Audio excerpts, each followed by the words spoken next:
Right, my transi.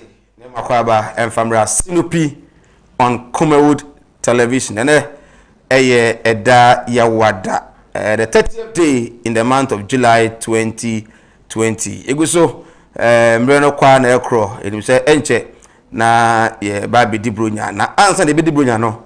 I was say Kotwaba. I feed it about wafe. Intin Common do one wano. Ejina about so. Na Yamia Aduma Wachina so no.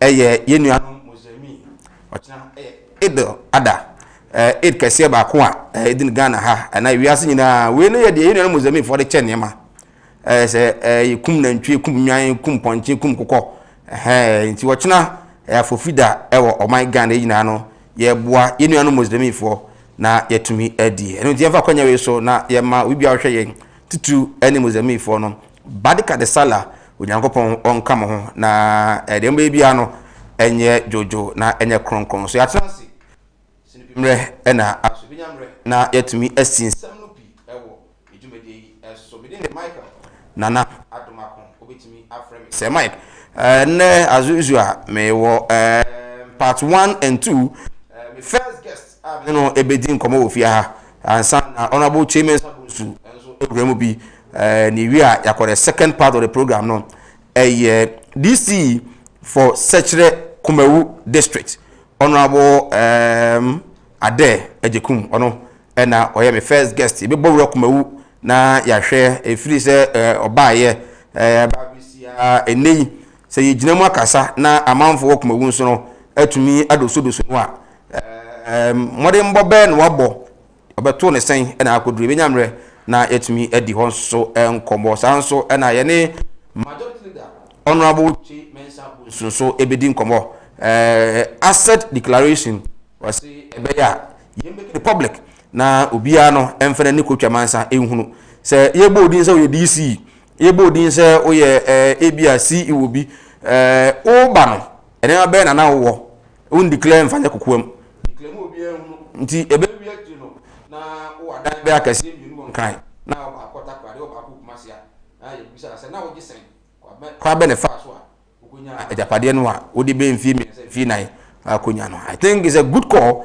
ebenya mrene no nso no atimi adi ho enkomo other issues still ebenya mrene na yedi nkomo on Dr. Mahamudu Bawumia and afi nso no the former president John Dramani Mahama his excellency in some of kan 60-50 NDC the best 60 promises na aba and afi Dr. Bawumia nso no e be 50 e di eyi omano ebenya mrene na ya gba wura busa se de Dr. Bawumia eka ene de mampenda da John Dramani Mahama so eka no yemfa ne sen hwan pen so ene hu so baaye wabɔ adwuma pa NDC baaye no e fan no mo ye adwuma pa hu so mo ye adwuma pa opposition saata na NPP so opposition no nsembe no mo kan so mo baaye a mo baaye wotum so mo aye na de he ene hu so mo entumi so anye me no ka say enne at the forecourt of the Parliament House and His Excellency the Vice President etumi aboa na omo ate 100 buses ena omo ede ama some selected schools ewo o my Ghana say buses no schools no enje na afi no omo entimi emomoden emfa enkoboa nti we be ka say adwumaden ba ko a bose kese ba ko a His Excellency the President of the Republic eseye say nyame ya adom na say onya be di ade as wampania obeboa ma Ghana Free Senior High School no etumi atumpon ene bus ahodo ebe oha ena aban no etumi ede ache ede ama schools a North East Northwest Savannah Upper West region Oti region Bono East and half region 100 buses omo enya bi mo baka 2016 John Dramani Mahama His Excellency HAB schools ni bi omo enya bi ompani bai waso obo ma disune etumi akona nimti nei wa che those buses e de ama adeson so no ensa ebetumi account mo de enra na the Electoral Commission e de release by na almost in Kenya me agbo fiada the last phase of the registration exercise no takoso enso no enra da omo e de release aba e tiri mo se da bi ifiada de da konkon de me Muslimi a o my Ghana enti they say omo suspended the registration exercise no na me aduma the last phase no e ba so memenda eno so nkomo na yetumi edi na Media Foundation for West Africa omo so akasa omo se amanfo nipa dodo no akasa radio so kasa TV so wada online de na emum ukomu pa de a de ne kasa nye kura abronye abrante abronye se onum no regional chairman abronye DC na me ka be hu no ye se ono de in fact the kasa na nye kura and be ma suspect so ene anhwe ya na yi ni free hwa anhwe ya na nyame amoa na ye de honorable Adaje Kum ne regional chairman untumi ne bia be ka so second but e bia na bia this month there chairman me chawo pa mi se na say there mi se unya radio station TV station bombo ne ya doso mon ka je chairman so mra fom na emre ho why e bi na mre na yet me edi enkomo na tourism ministry no so mbesete arts and culture court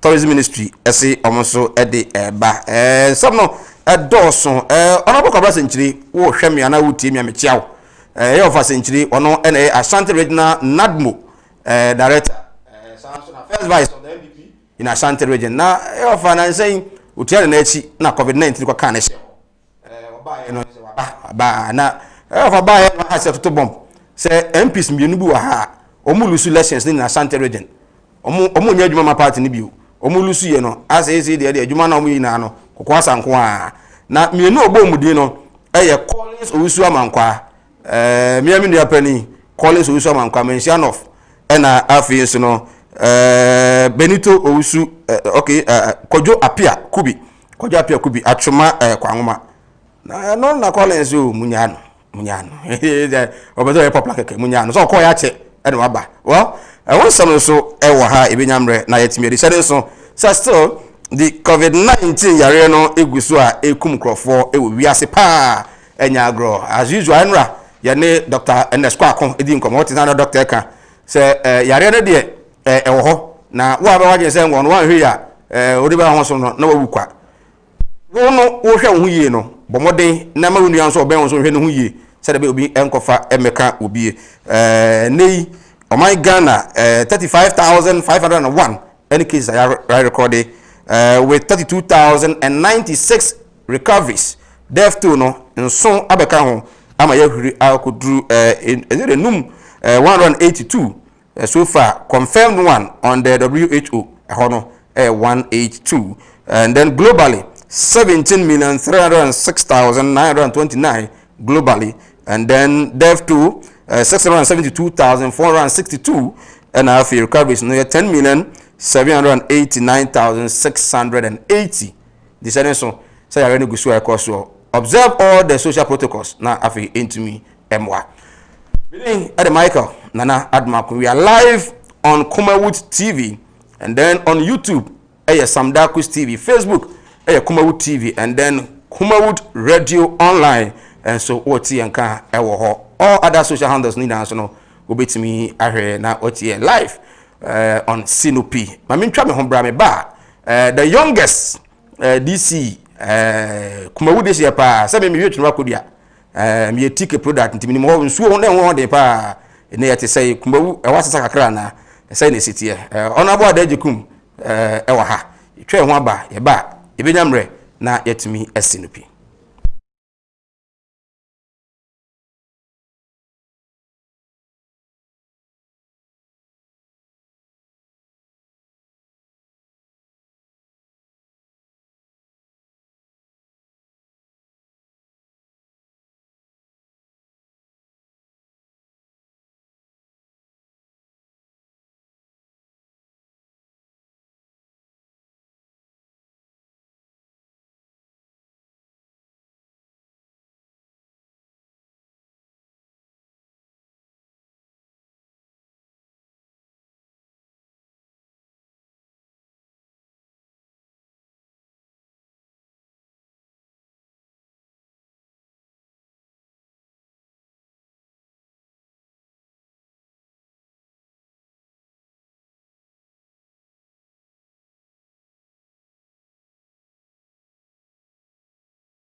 Right, yes, I'm going to Akwaba and from Sinupi on Kumawood TV. You go so, yeah, AD and comedy can catch you, say, and there we were parts 1 and 2. Now, mene, me and Minia, with the engine, if you need fipa, Kumawu, and Ibutu, and the DC, the youngest and hardworking DC, Samuel Ade Ejekum, and you know, a bidding come, a bow Kumawu, na Yahe. Is a crowd as a Kumawu.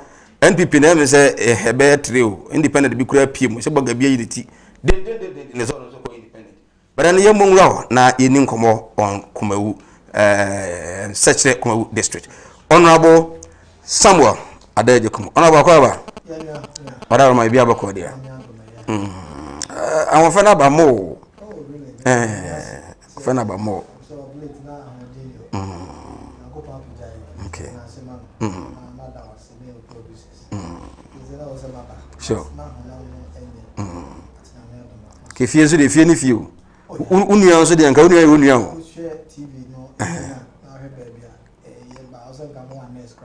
What I say? What I say? Now, what is saying? Okay. Yeah. All political parties,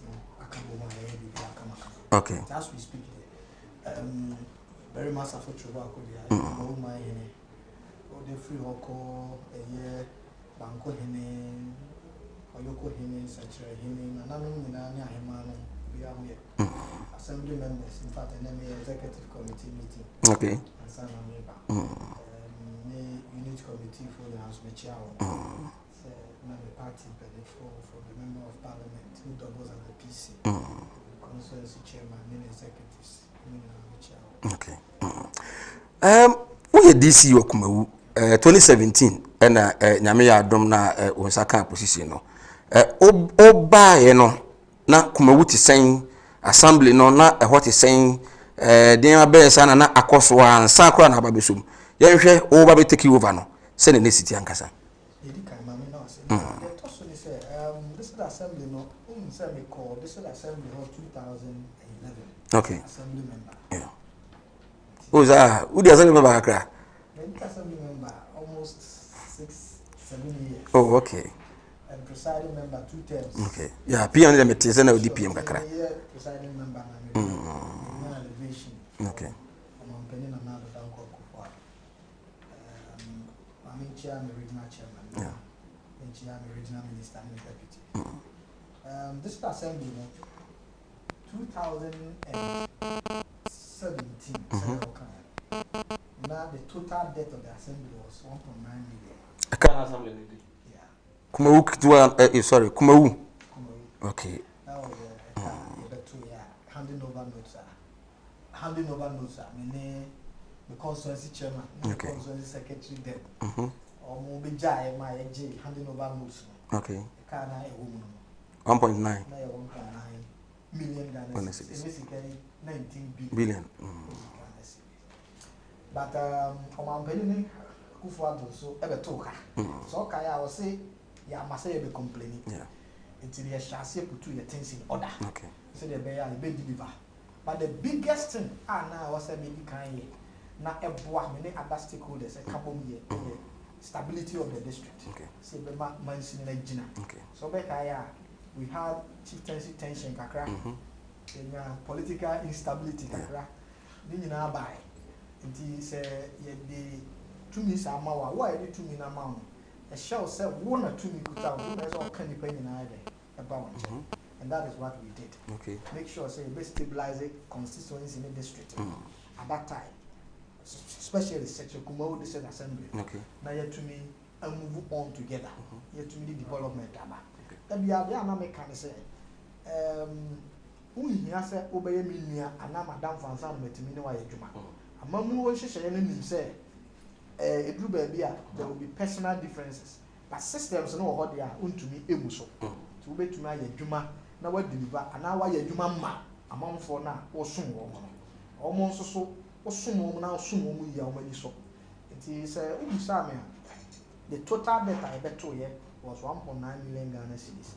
The beto bit of instability kakra na basa ye kakra me kind of very day a ye me see so me be swear in abe na me DC said we could call so or don't say and all those stuff sabre but nyame na me tumi so ye nyina ya kan ho abom oba traditional authority era ye oman ni very much support wa ko dia wo kuma wo proper no and in sense ni nyina there is stability so hot problem so nyina ya na sense oba brown one so a also nyina no stability aba say oyoko enya ne hene oba temati a onya ne hene ba raso a sabre no na oni hene wanya hene the almost nyema na almost your major players as I say yetumi ane na nanu nyina boya ma buntu so papiase also enya ne hene they say there politically traditionally yes nyame adom was stabilized district na buntu and now was a branded district no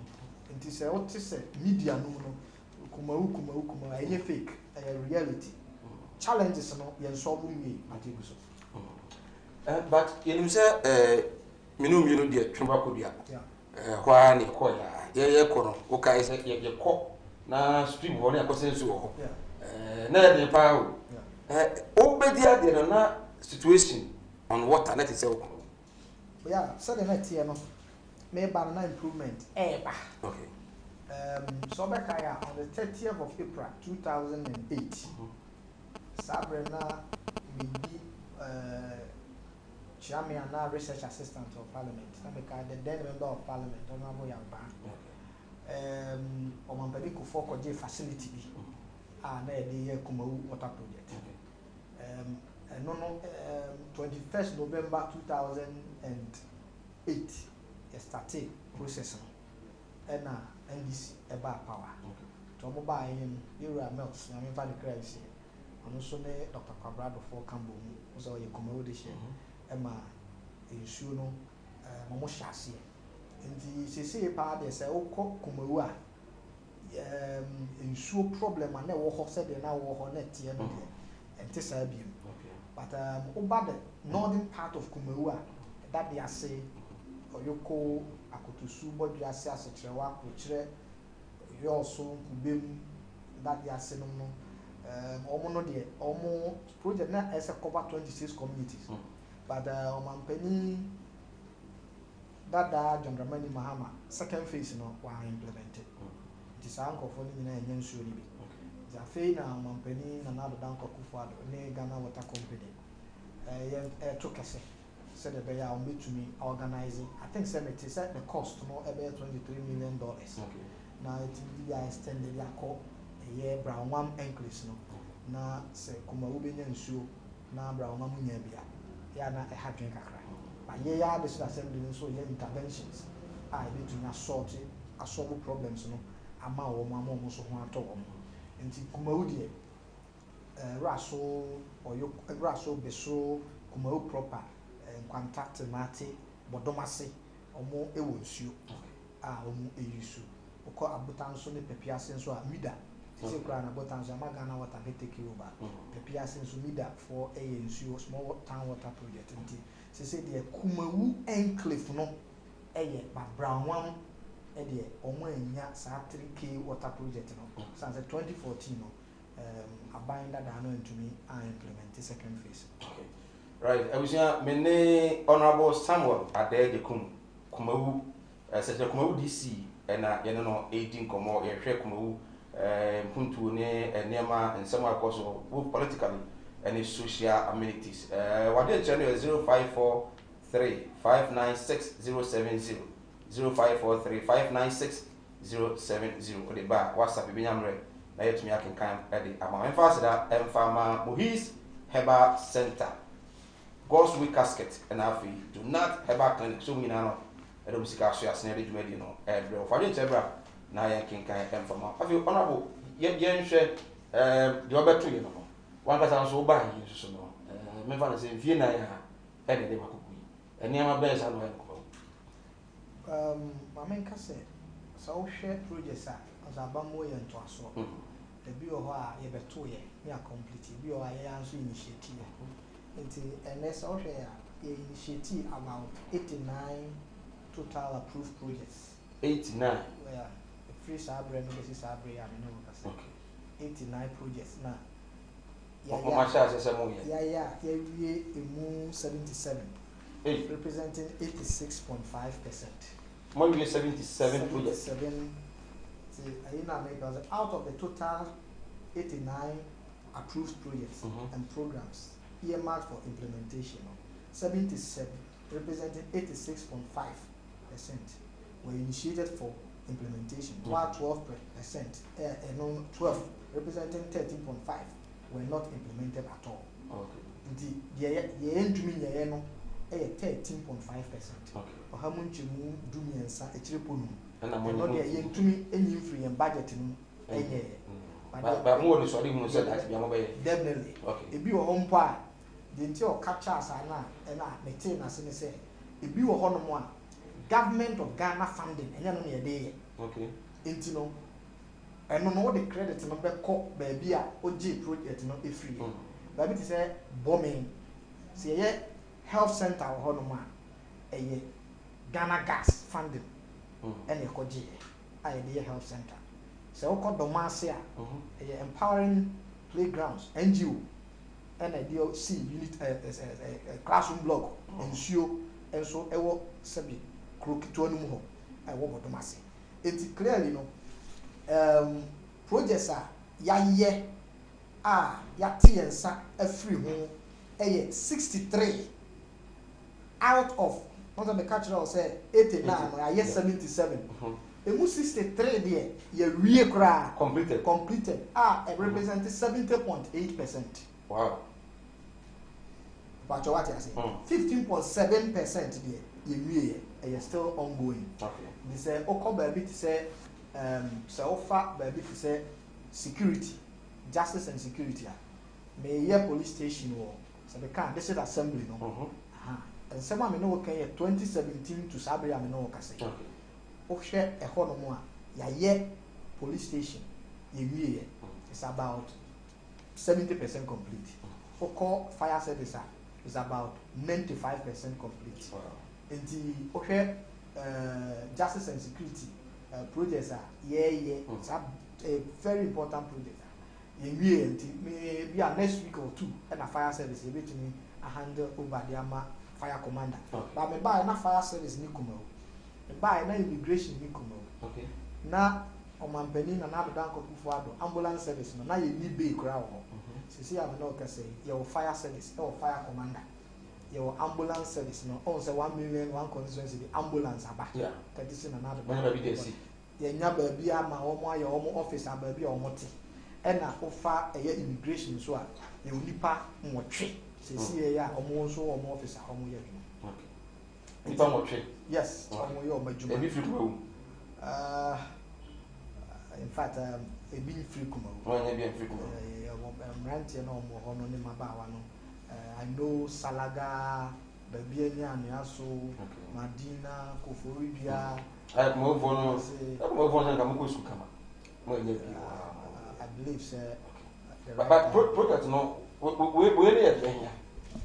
Because my mom said in fact project projects no project on say make am say me bu hu contact chiro kama this a project we Dabiase chips compound. Okay. You see Dabiase unim ho pa na secondary school. Grab 3,000 but me need facility bia ho. Ya we ama sisi am no ka say the PA, physician assistant, midwife, whole help with wow. Project we a special one. A brand by you were two secular baby a man, a one a man on soda. So be area. Said you previous a year paper will be one, so be a paper or bound, not be my the pesca internally generated fund. Yeah, the fund are a pediatric ward. And yet, if ama a man, I know Casino. This is our problem. We are solving every. You need Okokumo polyclinics is here.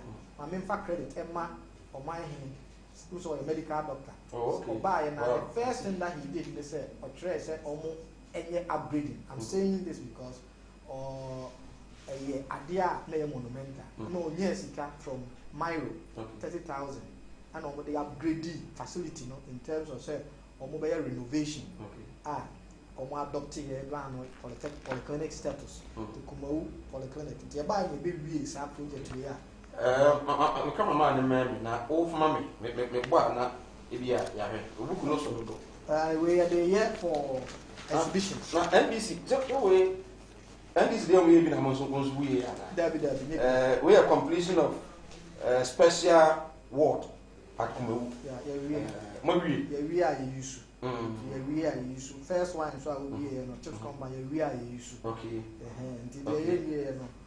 no basically so I'm buy no say me catch on say project no I inherit here we so no you buy no na previous government na start ona go dey so put them na me majority leader and then Minister for Parliamentary Affairs me am offer so I'm receiving the honorable Chief Mensa Bosu I'm not from Kodi Nkoma Accra honorable ote nka me mo adwo ni mreba Kumawu TV si me peso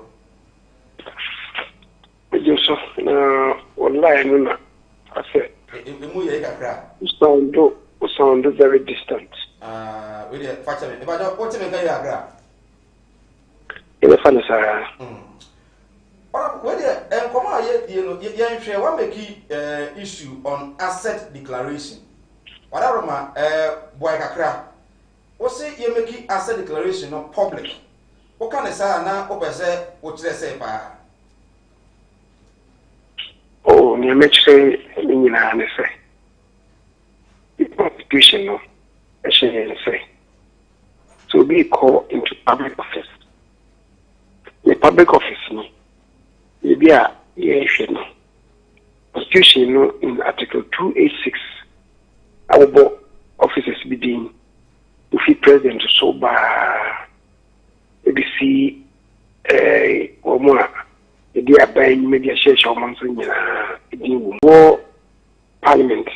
Name he may be a quapaton. What's home restaurant? I will say, was I declare assets now. Just after 4 years now. And I said 4 years not so pay also declare assets being. Say Oko Twaba and yes Twaba from our also be begin another term no. And you know so no Oba within 3 months also declare what it means is that Oba Parliament declare we shall see Urawa also means declare what time also January 6th means our time so what's that declare assets? So 12 should be now some share the January 7th. And so also means declare assets. If you know so you are what declare assets. So part 2 terms. Also here asset declaration, you know, and planning. Then you not make a say. Depend me pray again, sir. Not me president for a fact. Who say the vice president also declare the assets.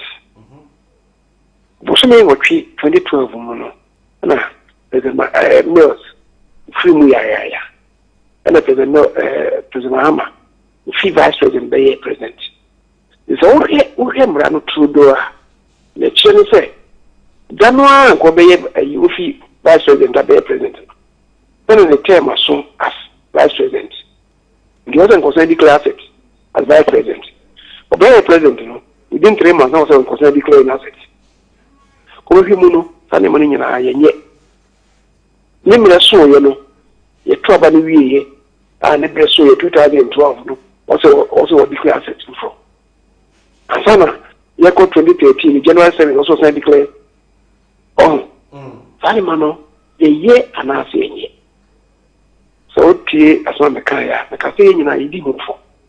Because, ye, Russia Jaffono, he declared near the Remo.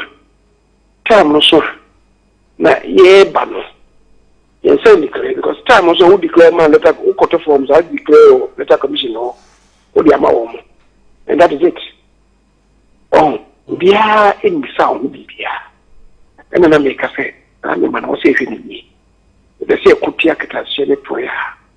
Now, Ubi, ɛdan mmienu anaa ɔdan baako ɔbɛyɛ mmarahyɛ badwani no na wɔtwerɛ no kata no so ɔdan mmienu because bi a ɔde n'agye bu sɛ mfie na yɛn nso na wɔsi dan foforɔ aka ho anaa ɔkaa baako so ɛyi ɔkaa mmiɛnsa because n'adwene sɛ mfie na no so ɔtumi tɔ kaa mmienu ka ho so na ɔyɛ saa no de kɔma ɔde sɛ general ɔde ma no sɛ ɔno nso de akɔhyɛ ɛyi drawer mu no watom ɔno so ɔnyɛ ho biribiara the constitution no ma no kwan sɛ ɔnyɛ biribiara so nanso ama yɛ hwɛ ɔmo sua wɔ mo no deɛ nti a yɛde asɛ declaration ne kɔma water general no ne sɛ wokɔ na wokɔyɛ declaration a ɔsɛ ɔde sɛ general no ɛtumi hwɛ ɛso na ɔfolo sɛ ɔso wɔ dan mmiɛnsa adwuma bɛn na woyɛ na ɛtoɔ sɛ na wotua ma a ɔman no ansa na wotumi saa mmiɛnsa ansa na ba parliament na wokɔyɛ minister no anaasɛ yɛde wokɔ council of state anaasɛ wobɛyɛ dc adwuma bɛn na woyɛ ansa na wonya sika kɔsi saa dan mmiɛnsa na ɛwia mu wie a ɛdan na wosiyɛ no top ɛna wotua ma aban nanso yɛnyɛ constitution no ɛnka no saa ɔsɛ de ma auditor general na ɔmfa ntoɔ nti hɔ no nso yɛ another problem ɛma yɛn in any event sɛ me dan baako ɛna mefeelee fam sɛ mɔdan mmienu anaa mmiɛnsa yɛde kɔma auditor general no ɔno ɔmmie so ɛna obie ni kwan sɛ ɔpɛsɛ akɔbisa n'asɛm biara wɔ ho a na ne yɛkɔɛ na yɛbae ɛbɛde tena boa ya me akɔ ti akata ne pɔyɛ so nti we mu ho asɛm na ihyia ya na yedi ɛho nkɔmɔ ɛna me sa ka bi sɛ adeɛ no kora nso no article 286 no ne boni fa no entrenched provision so ti sɛ ɔpɛ sɛ ɔsakra mu a ɛwɔ sɛ yɛkɔyɛ ho referendum saa ɛho nti no yɛnkɔyɛ referendum bɛka sɛ wo dabi ɛnya sɛ dɛ referendum biara anaasɛ de sɛ ɔman bɔ ho ka akɔyɛ referendum baako ne saa nsakra ɛwei ɛne yɛpɛ sɛ yɛde ba constitution mu wei nti ne ɛmu bi baabi a yɛka sɛ 28 years sɛ yɛde constitution baeɛ no mmerɛ so sɛ yɛte agyinatufoɔ bi na ɔmubu nkɔmpɔn ho akyi ne yɛhu yɛhwɛ constitution no yie yɛhwɛ sɛ kyɛwotɔ bi wɔ mu na yɛtuma yɛ review anaasɛ amendments bia yɛyɛ nti da bia yɛka saa because at every time wokata wotu na yɛ na ɔhu bibi ɛni sɛ ɛtena hɔ wotu na yɛ kɔsi ya na ɔhu bibi ɛni sɛ kɔsi hɔ nti megye sɛ mmara so sɛ constitution no na ɔsɛ ɛhwɛ no nyinaa mu foforɔ na yɛhwɛ sɛ yɛwie no sɛ bi a nsɔkyerɛ a ɛwɔ mu no ɛwɔ sɛ yɛde ba mu no bɛdɔɔso na sɛ yɛsɛ yɛnyɛ constitution foforɔ a ne yɛayɛ ɛne deɛ yɛbɛtɔ ba baako pɛ yɛtɔ ne yɛgyina mu sɛ nea ɛyɛ nyinaa yɛsɛ gyinaeɛ no yɛmfa no saa ɛtwi sɛ constitution dada no na yɛyi mfiri hɔ ano no ɛnso yɛtɔ aba no na sɛ dodoɔ no a sɛ yɛma dada no antena hɔ a ɛno nso na atena hɔ saa ne kyiri Honorable, paa fi sɛ wo ankasa deɛ wowɔ no asɛ badwam wonim deɛ ɛkɔ so paa bɛwada roma ho wei no yɛ sɛ waka ne sɛ yi a anaasɛ wobɛpusia to the level sɛ yɛbɛtumi atu ho anamo na atumi asipi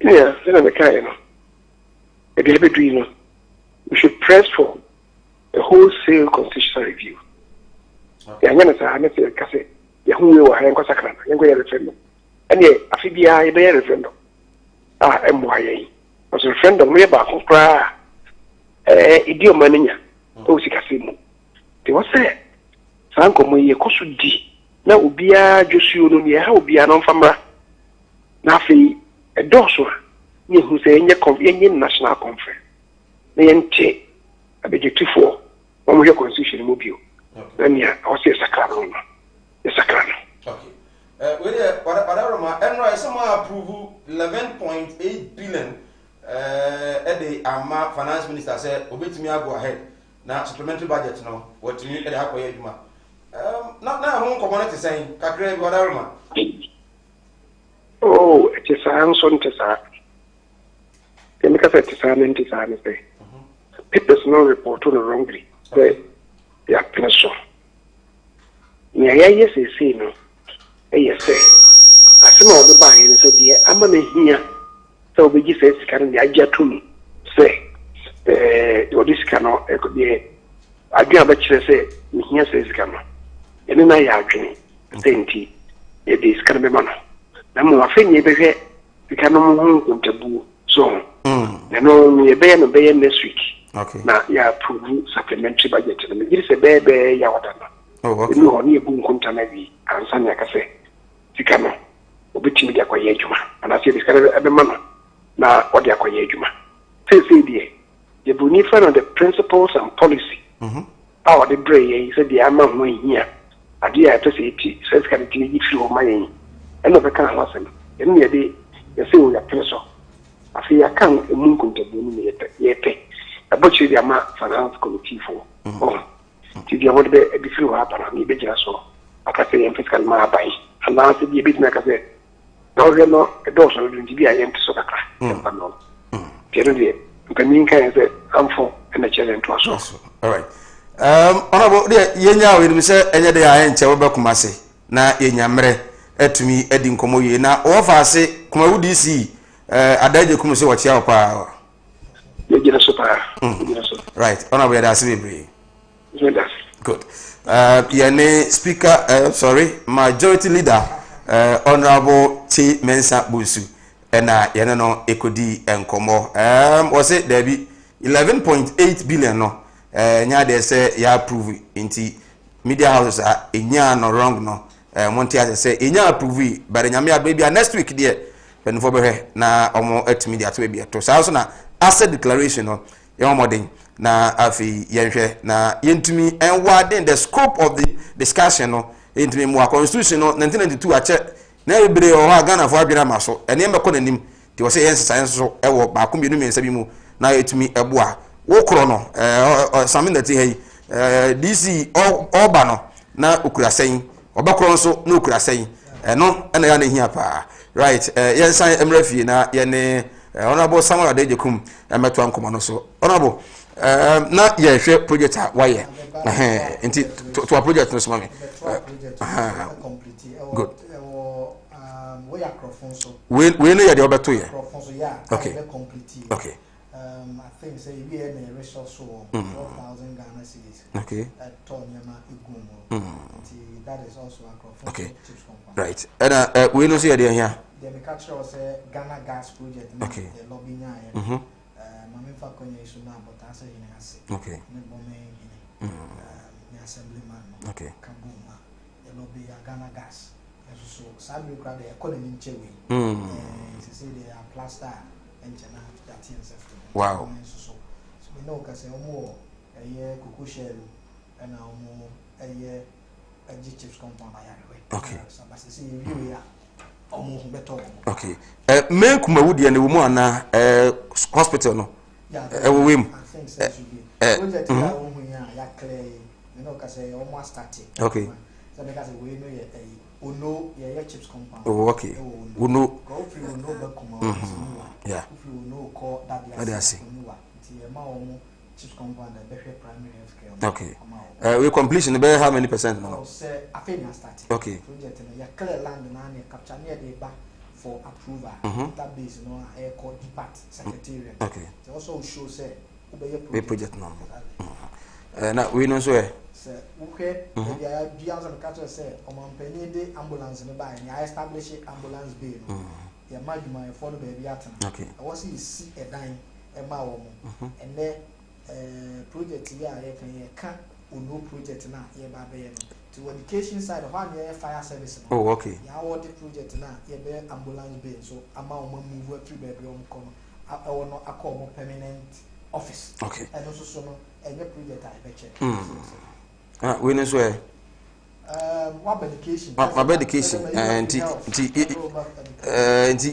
education by health no answer na be call no boame Kubawu Mahama hospital no akoti say ye hwe wo Kubawu hospital ya na woni say maka ho asem pa na me can strongly say awanyofo se ye ba se ye be som nipa ye ni akoma mu ne yetri mu fa so project no na intentions na eye project no ye 2010 okay out of 2010 census and ye no population no informal UKEF okay United Kingdom Export Fund say sa government of Ghana sa projects no ye ubeka na double so kan ho yeah na afam play na nyina aka ho ti na ye ni healthcare papa bia ti na me presiding member then and abrofo no buy sa be na sama hene na ye works chairman ti me na receive wo mo they receive wo nso wo executive committee okay come on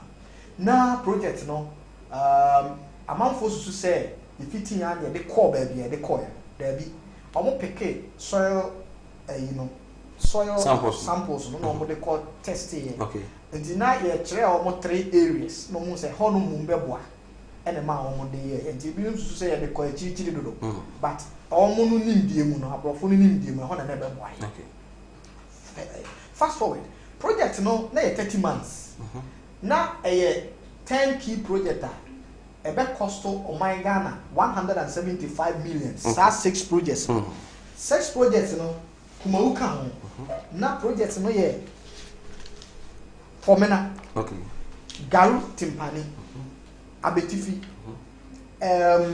Kumawu okay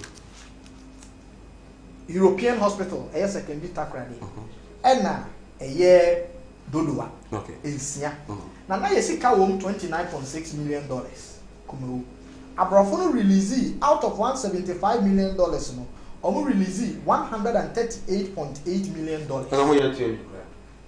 exactly because some catch say a 10 key project na sika no omo transfer the aba okay omo my 30 months so say the complete project no okay because omo no unse abrofo no ewo emu gidie say be project no de ama se wo sika na wo ye project a onche enti project no mu no ena 6 projects no yetimi wie 1 pe eye Dodowa enti omampani John Dramani Mahama eye omampani Dada Mills ani so adi hunu no 2011 2012 a delay sa project no be started 2013 no na e was say at least 2015 year a wie commission project unfortunately and to me anyway and people think say Kumawu project no na ke be commission 16th October 2016 okay unfortunately 16th October 2016 na contractors necessary on your makoe if we site exactly because a remeasurement oh yeah duma no na etua woka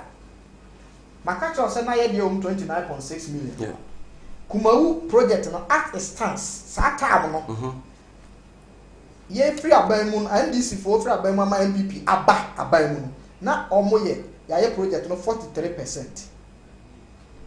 Na Garu Timpani aye 1%. Na Fomena aye 70%. okay Na Takrade Sekendi aye 80%. Na Abetifi aye 34%. But na sika nasa $138 million no nasa then say it and say and no na kofa forensic audit no buy okay mama ensure say UKEF no omo free UK United Kingdom Export Fund English aban and na contractors na NMS no so free English enti ye remeasurement o ya me measure na etua woka nse nipa na ya dwuma na so oni se sika na bagana na wuntua ne ka oni enti Kumawu project no na eda yakoma so say ye be wie na nka ama Kumawu sanse anigye na de ba okay but de ko wie ya reho e sanse pro sika no sign ema project no so tekai and unfortunately aban no e ka access obeka ya rojo metal nunu time ye push no say sika no mi no mo de $9 million a year research yeah a year election related research 2016 elections no omo yi sika ni bi de ye sika ni bi na omo yi e de ye Central Medical Stores o ka say stores a e hye no to mo yi $2 million e de ko ho e de ekoye sa adwuma no enti sika no omo ye ne basa thinking say 2016 elections no omo betumi awini na nka moving into 2017 no omo betumi anya sika na be de abehye sika no e wo ho no kwasi broni nani wo ho safa ya adwuma na deliver enti ebra Dodowa hospital na 92% complete. Uwia On be manage facility no 5 years and san no mako. Me no ka say Kumo Hospital ye beto ye no. Na maka to say 2016 no free site October. It will be catch out say MPP buy a jar hospital ni go a one na sika ni ho. And it's important say e be kasa asem we a kire obia a otie ye. And obia wo hwe. Say yes say buy ye no as chief executive anasa oman no na ana party no MPP na ani so ade hu ni say ye be wie hospital na sika da ho a na e jai. So obia more facility na sika no asa. Na ade no yanwie garutin pa ni hini enim say ye man hospital. Na sika no abawo na ya man ye Jan hospital 1% ya clear site abetifi hine ya man 34% ya ma Kumawu hine 43% ya ma Fomena 70% ya ma secondary takrade 80% dodo wa de nyame adom ne saka ne sika nasa na nipa nsia ekoche nyama nsia ba ko pe ne nya bi ne num ne nya bi. It is important say be establishing that fact. But obi we ka say Kumawu for any one benefit no more than say omo maami awo no mu nua no enye sa but it's also important say be ka no kore na kire ye ho say enye party no ba ye say Kumawu a stronghold of MPP. But I think last year many would come on radio. Yeah. I think somewhere October. Yeah. Now calculated by November contracted to be site. That's right. As we speak now and then almost site. Yeah, well, yes, and show and now obusai and sika no 38 million aka UK. Some account say management contract being so for 5 years. It is as sika na kai no. Na say aban ko negotiate na this can ba. E was say odi kan kire de sika we aye. Okay. And sa na o ma release sika no the amount. Na ya ni so ade hunu say betimi yi sika we awie Kumawu for me na secondary takrade. Unfortunately for us, sika no ba ye no a ye nim say be sabe ka sika no. Ye hunu say no. Omo project no free site na also omo ye variations. It's a project na che send na e ton cement and the cement boy say na omo kra niema e free amanone ba na oman no ewo twaka say anan hye say onye ne tax bia previous government na respected that contract no until my record dey niema no ma kra ne ka $13 million and after a letter of creditor na omo use so expire in September 2016 aban na renew until you beto how bebre e was our hospitals no na ebeye afidie council na Danko Akufo-Addo also say me can say and it is true ebra health minister ba no na ya yes san hye we nyina wie thinking say nsa beka $38.8 million into ono crowd or can say 2 weeks so it is a controversial year say 2 weeks they will come to site ngo for say no and $38 million bi o na ye betimi dia wie hospital no ye hia $93 million okay because we hear variation cement bo inflation bibi akọ at that time also calculating now the count omo be here $93 million so that's all man penny copy sika no $93 million no e be wie 3 hospitals instead of 38 na ya adwen ye no this see am no ka say ya ma omo tax eye NMS say omo nya cleaning and fencing omo wie clearing and fencing say they can say omo be ye physical construction okay so see okay Monday no and site engineer no e ba ya okochia berima unofficially Monday we here almost start adwuma o but also ma catch am say omo be ye gidigidi pa enti no oba na onkochia but also printing asase so na hokwa but when kura na fe na banimfo abenfo na nkasa e be di nanim no ma be chia but me catch am say onko nyame adom anuane abo ne sa nyama ni nyina no omo organize omo de be site. I speak because me to me go asi bisa baby ade na du because project no eda oman na koma so so I don't just come out to come and speak. Unfortunately COVID it slowed down some of the processes omo act almost form okọ form na sisi ya omo ye ornamentals no honom no masisi mpoma de ese omo change Kumawu de ese makaso na 43 nti ese omo eye projects no omo peel off de ese omo peel so say na prefabricated project and omo use nti sisi am no ka say project no fa nipa 400 adwuma o hanan ene be fa anya hwe kra no ye usu betime nyam be 50% ama ye mrante ne mabawa no enso aye so I want to assure you and viewers say omampani na Danko Akufo-Addo wanti ana wapema manyame abie pono no sabre ya pe honorable as DC o hwe ni mu se me du bre ben sa na project no e bit me hand over the amanfo mokomo se si ya me no wo ka se eniema no hyase na se contractors no akade a omuhia because eniema ni bi wa ambe import no mo dia ba prefab na ya peeling off ni nyina they will import it. Okay. Drains are omo ye nyina de na meet standard. Ministry of Health, Ministry of Finance, engineers buy kan NMS for omo dey so omo si no omo si no. Enti with time ebi a almost start adwuma no with correct documentation na me sabeka say the omo gusu feed me no betumi agi e dey abro say oh health ministry and finance ministry ama on so and so months so omo timi for me say have prefab into no say all materials ever site so on say infectious I think disease center sa niam no bi no omo use okuno. Oh, okay. So say you got that same money in area and that they are betting. Right. Good evening, Sir Mike. I'm watching you from a Fujasi. Honorable has been doing well. But tell him to okay. What do I say? Honorable what do I say? Hi, Sir Mike. I'm watching from Amasaman. Please tell the DC that we need no explanation than the hospital. It should be ready as they promised us. Okay. And also at the no. Usu Bempa. I say I welcome the DC of Secretary Kumewu to your studio. Tell him that he as DC has no power over traditional stability and should therefore not add it to his achievement. NPP has always been a scam. Doesn't know we have a responsibility at District Security Council. So we work closely with Nanano. Okay. Say, me, then the president has no business in Yendi. I don't know about me. I can't about achievement. You understand? Then he has no business because when you say as chief executive, you are the chairman of the District Security Council. But what Musame as an achievement, Musame say a Kumawu to say, and I was able to explain that there is stability and Seunya stability and outreach media move and their development.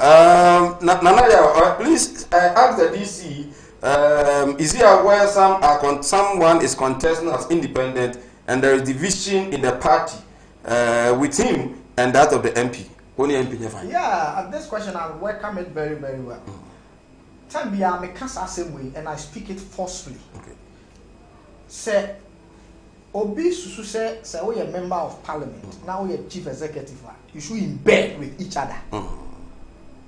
Opa your statistics next the funding source of district assembly and yet the same as the funding source for members of parliament. Okay. We are aware. So sometimes, from my point of view as public administrator, say Yesu say, was a only nipano etna. Moko nakrana. You better make nakrana a dupi district. Okay. Me patrol the major say. And I bet to me aye juma in a separate ways. Abra enkofa ranko bianya de Emma. Father says a member of parliament the project free. Now we maybe at 0200 603 602. I think it's best I don't know about most of the project went young also. Yeah, no baby 70 something they all say 1D 1F. How movie to me. Oh yeah, we are a project I had test run. Yeah, establishing machine resource center. Okay. Kumawu, it is all over. Yeah, but say they come like the planting for food and jobs. Yeah, feed you to me at the processing food crops. When you say go ayekra, Omampeni any African Development Bank, to Kese, any Ministry of Trade. I established 5 factories across regions. Kumawu and Ashanti region, they are not ewo. Kumawu at the end of the year.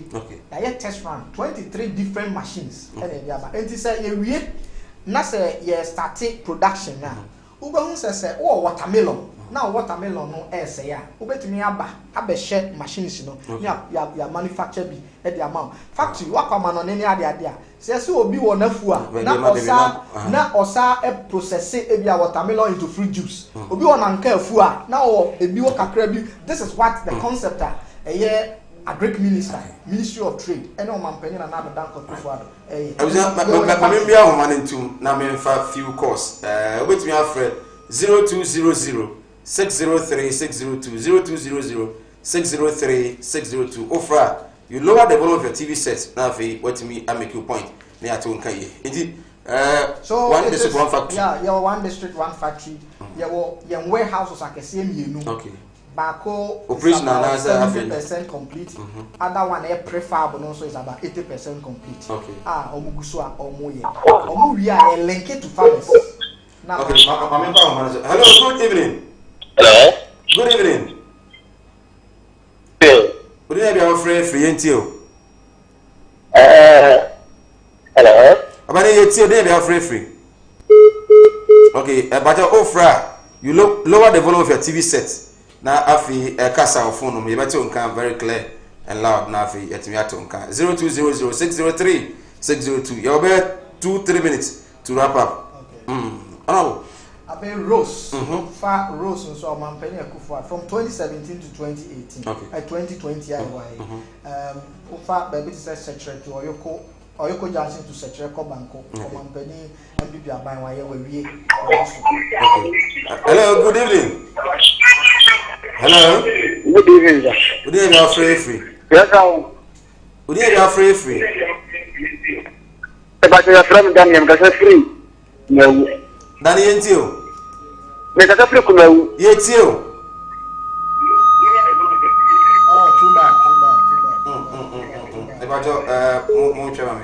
Hello, good evening. Yes, sir. Yes, good evening, you are free, Yentio. Hello. Well, I think report because I think yeah, so me catch you so okay projects na me catch you na ye nyuma ye say you share baby to say water nsuo ukọ hello nsuo ukọ akrofon so ukọ banko ukọ yoso oba oyoko sa places we nyina asechirewa boduase on say who can Kumo water project omo anya opportunity for sa Kumo water project until now yes provide omo with water until that is intervention hello good evening good evening good evening you are free hello good evening you are free yeah no that the page abjaga sorry Yentio hello abani Yentio wana boje kum wana mo ajina ma mo ajo ni ya mamuda juma ila on yatma oya fata na mara boje ma pa wa sabe diti ngitma also okay yeah that's it hello good evening hello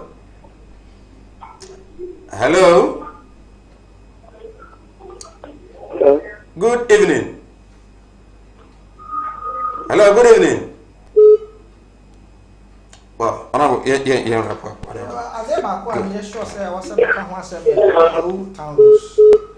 For so long,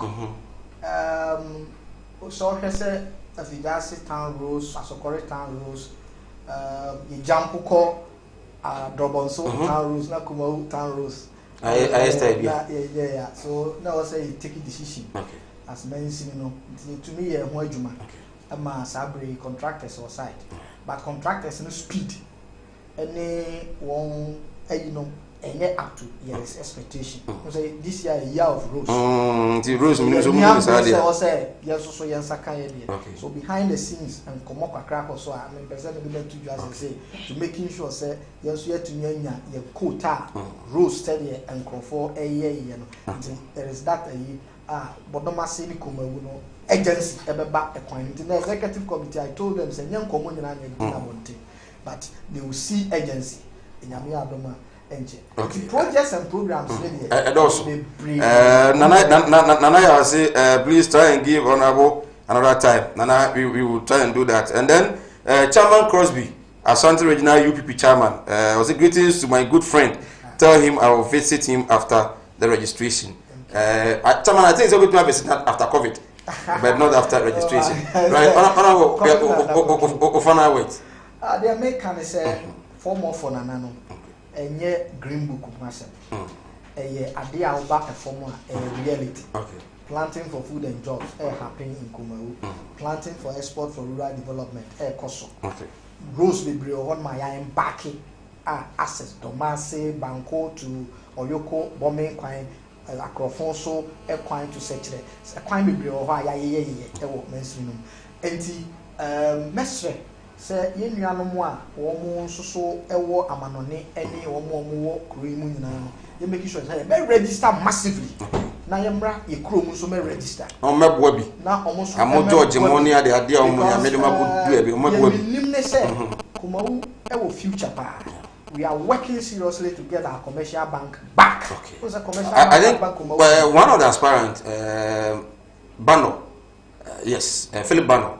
Now, I so hunu pa say na. I think it's a good call. We are may support. Fortunately for us, we are indicators, no. Oma be feasibility studies. Okay. But the feasibility studies na are support to say commercial bank. Ebe establish a bank.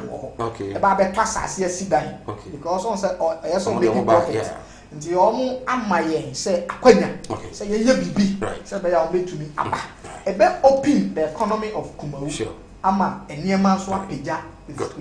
Right. Abuja mene Honorable Samuel Ade Ejekum DC Secretary Kumawu district na motene kan puntujuma ne de ekoso party no mu de o se enni hu hia se bia da bia na ne MP mo dada ba kuma ansa wat me adwuma ne yi ni nyina ne se mo one focus se aban no eni so ade hu no obetimi achieve eno pa na ehia ye na Honorable ase ye twe homra ye ba Christian Ade Poku na afi Poku Mensa so betena se na afi agbawura mu John Dramani Mahama ene Alhaji Dr. Muhammad Bawumia omontam no de pa de wo mu se da bia ba ko ente ne yonko ase yenkomra e ba ebedi nkobo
My mom akwa na fi eni komo. Christian Ababa. Thank you, boss. I don't want to go there. I'm afraid they're still now. Bemen Wanyamfo. Someone in the Mojabosiano. As though Yamiti is a come on, boss. Okay. Yamiti, we are Gunakoma, Alice. Already, I will do it and I'll tell you to see come on. I think first time on my show. That is it. Mamma Quaba. That's a my headphones are more Quaba. That's a passing. That's a pass. This is the first time. Sure. Offer is also the answer. Mike and you from there. Who to say who to play impressive? What is it? Now, I'll be a human now, my Ghana and what is here? NDC communication member. Baba, Samai, what was our there? Oh, Yamiabi. How do you triumph? If you are if you are pressure into no. Was the political season, Yabre. And then me ka baby a me ko kasa no pa ni na moa ma bedu ha pressure no so je so mo hwe na me be hwe na no aka wo ye no ma ndisi na me be hwe we nye preaching no put microphone no a wo di preach okru mu nya me ho be yi sao be yi well my ready some money NPP ebe battle on performance. Said Dr. Baumia, as I say, oh, Sir Mike, Meda was so a conyason from Quadia Mammy. The two near NDC. A match here, may parliamentary candidate. Our Babajia community lawyer, Kwame in Medusa. And next to be a boy was attaching central. But a boy, my ding pa, chairman, Small Ibrahim also support him. Sir Mike.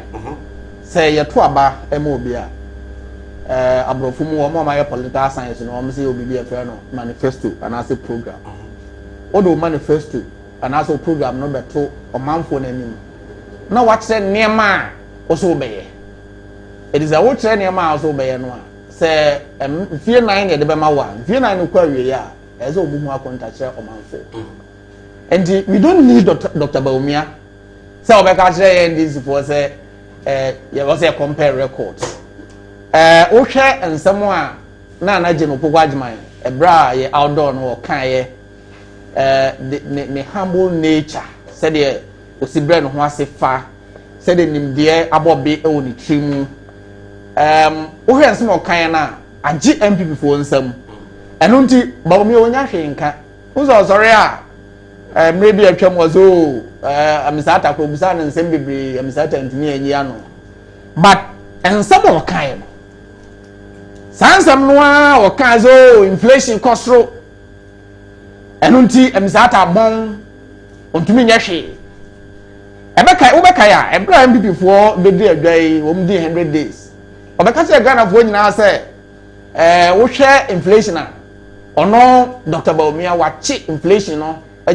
City no, sorry, city rather than Noka. Because what is the original one more the Kratan, my friends, Safwana Koma IGP. But Oka say watch it city no, original one. Who had near city no, I think 5.81. Even before COVID, it was it was 6 cities. $1 near 6 cities. But because of COVID buy na amwa, because COVID buy no. And never be by a craft raman on a swati. And when I'm a city no, and your relief cracker. No cry no. That 5.81, it is overly higher than figure ye jama or no. But I said, I was saying, who said, when it comes to economy, and then the dollar city ratio, no, wouldn't mean a static. It means you know what the BRs are. Because some more buy, you know, when you're sure, say, now, a 1 city, and more money in our 1 city. Yes, sir. Or no buy as economics as he is no. Or that I say, or no do buy city no man in Costro. And unti and or cause 100 days or cause what city in original. And I mean basic economics should tell him say if you look at factors, economic factors a prevail ye Ghana here. This country your friends economy export driven. And near Madonna, you used to on my man, your craft man. 7 years and a cantanka crack cow by Ghana, our cars using her. I think 0.01% crowd. Kantanka do produce me nyini say car you produce one a constitute even 0.01%. So in fact what you are saying is that the economy you can money from an neighbor. But so we can say as an economy so the obeje dollar na so na say ne the near. Na she say wo ba omi akra won kan okra. Okay. Wo ba kai a ma omi kan o kan say bebre. I want to refer him to and say bebre o kai.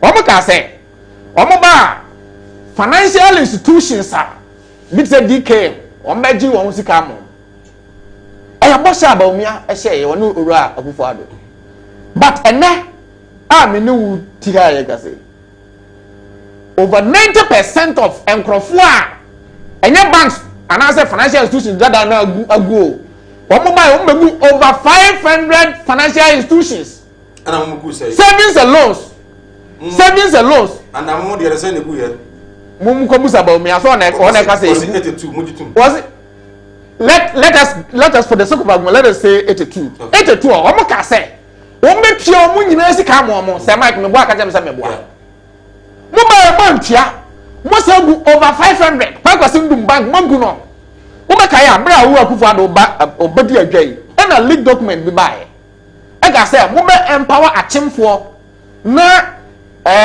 asantefo ne nkrofo bi pakosi ndum no ma o mo ye business magnets e wo man wa mo be google on businesses intel enya ya no but if you look at name o mo ya it clearly tells you say sa ade na o mo ka so be na no na o mo friends o mo materialize eluti big bank agu Dr. Dufo asante mantam ye de hye konkron hwe ne bank wagu no ama ebesi ne and I know and a paper be cry report to you.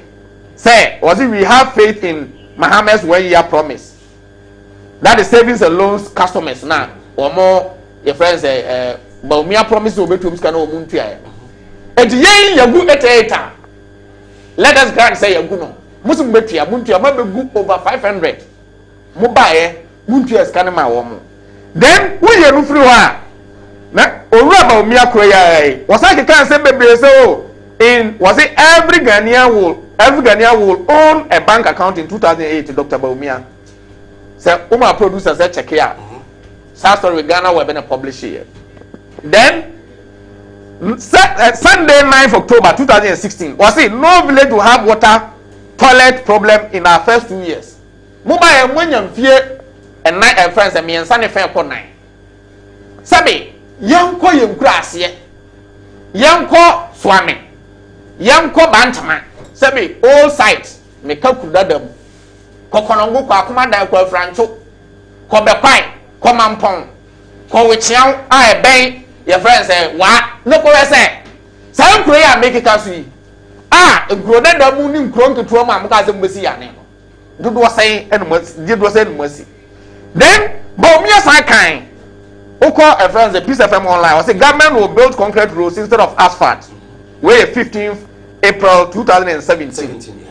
The question we need to ask ourselves is say, what's the friends asphalt grows no ya na say ntem ne ade ntumbe say mine sad no ma ya but me and you be what tran track Ghana for $1 million one constituency wo can be tran trust say wo be $1 million $1 million na way one village one dam your friends say was it district bia na say mansi bia obema yen factory maybe Frasanti achim neighbor me who be but this bet na was say Kumawu there or my test man me dem me say me akum na nra na me akuma dan me kro me ko akuma dan francho me ko so ma hu factory ni bi wo ho so ukwa agogo Asante achim north na ko ho ma hu factory ni bi wo ho me ko ofin so ma hu bi gabi ma hu bi efigasi ma hu bi enjesu ma hu bi so just so mo bi o me dem bi hu okay what body so massive factor body near her.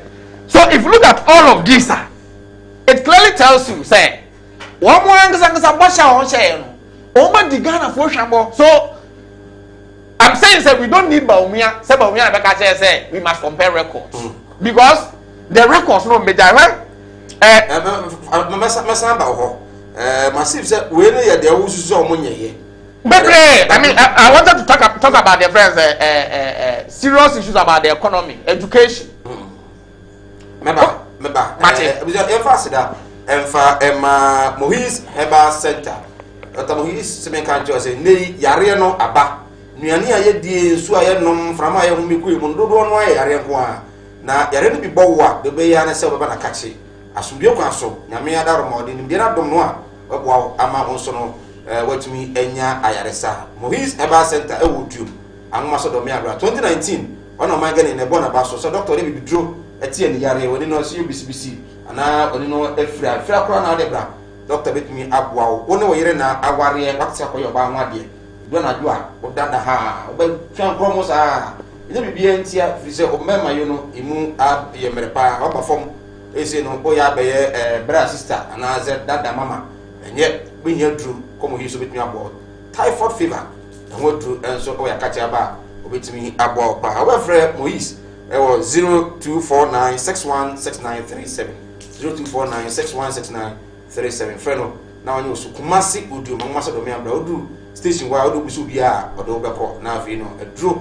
ide edro no batumi akwajibi yes an fast da no ebi God's Way casket eye na wanya memenda kwese da so de ya na nya agro asantemante ne Ghana de ade hye fi mu a emra ye hye de yi pa eno no ehia ne se eni dem kwan so wanya yi na wi wadi 1 week no na afi oni abusuafo nyina na ato sentre na maba Kumasi Fantino town asafo liberal about mo ba kwa mo so mo hwe master to God's Way casket ma osika wo de be yi no wo be ma video a obetwa yi na sina karo do betwa ma kwa wo wi a na wasan ama wo sika besi emu dru an interest bi an eni ho ifuna daka enso ade besi body ni ha no wo de ebe ma wo na ambulance a ede daka no ni body ni na be kwa kosi ni na no obebu modi ha na odi appeal so na video coverage ne de wo so obebu modi ha na oba beto adaka no na oje ambulance na nko ade a video coverage ni na miru na be ye ni na no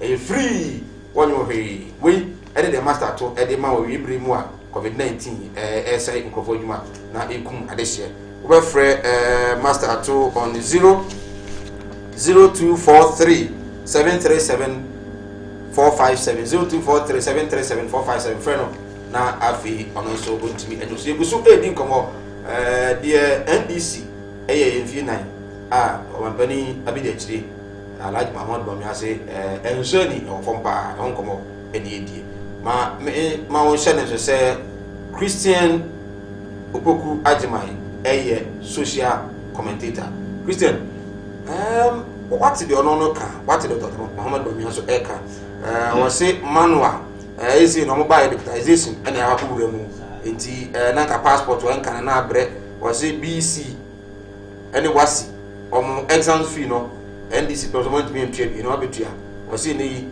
digitization of the housing is a GPS ofaha no afa no ha economy no maye niye e da chen NDC won so as an independent person what actually what we need bua NDC NPP because for more for na and I said drop that here.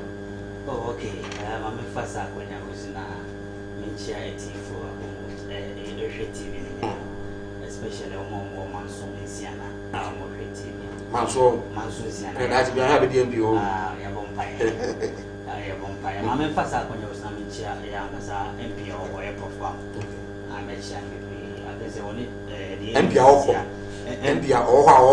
okon the okon na the oba no so menchia no e okintich omo nyina ati se no maka bo ma otu se omo le constituency ere e konim sana politics de ere e hwe no se obi kwa na obi so ede aba na de no de mo nyina ma hwe wo se constituency ne first de ne kro na yi so ta se vi na de ne kro na ya e ya na e ya mo but die be ya no so ta se die be be bia no wada nyame ase na wa ede no ko ni senior me hwehwe the performance of NDC ne MPP sometimes ya na me de some particular sectors bi na ya na me de eshe because at the end of the day and you say bia e be canon your ass me faceta we na ma access okay faceta we na ma access na ma sha na ma access me hu za pa o mi no comparatively one office o here o ya there or that sector the normally ana me sha see say in terms of infrastructure issues me there bia me can JDM hono obo no homoden pa